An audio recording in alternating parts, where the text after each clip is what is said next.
You wake up and something feels off. It's cold, too cold. You're lying on rough ground, not your bed. No phone, no lights, no sound of cars. Just silence. You sit up. Around you there are small wooden houses, smoke rising into the air, people walking past you like this is completely normal. No one's staring at a screen, no one's in a rush. It hits you. You're not in your world anymore. You're in the middle of the medieval era.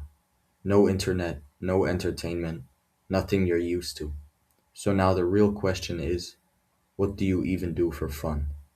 At first it sounds like the answer is simple. Work all day, then sleep.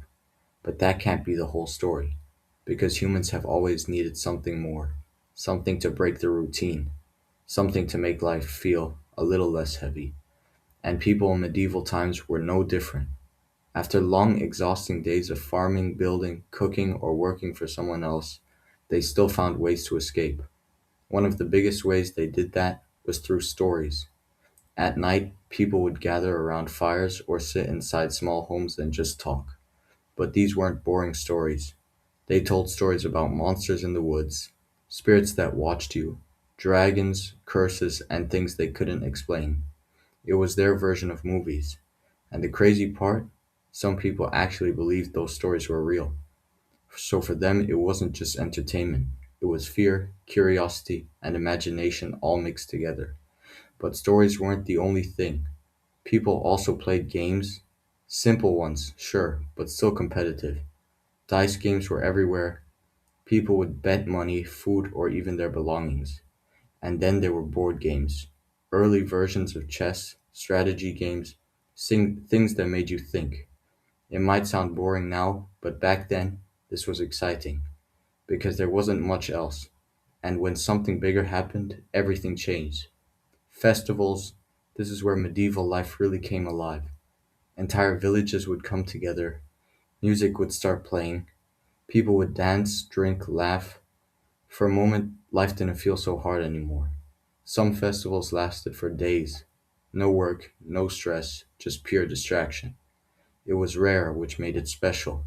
And there were tournaments, knights fighting in front of huge crowds, people cheering, watching every move. It wasn't always to death, but it was still dangerous. And that's what made it exciting.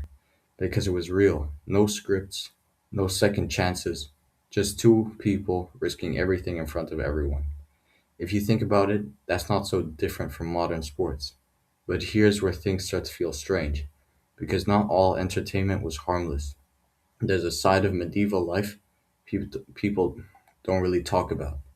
A darker side. Sometimes entertainment was watching punishment. Public punishments weren't hidden away. They were events. People would gather in crowds, waiting, talking, watching. Not because they had to, because they wanted to see what would happen. Executions, fights, people being humiliated in public, and the crowds would react, some shocked, some curious, some enjoying it. For them, this wasn't unusual. It was part of life. Something to break the routine, something to feel.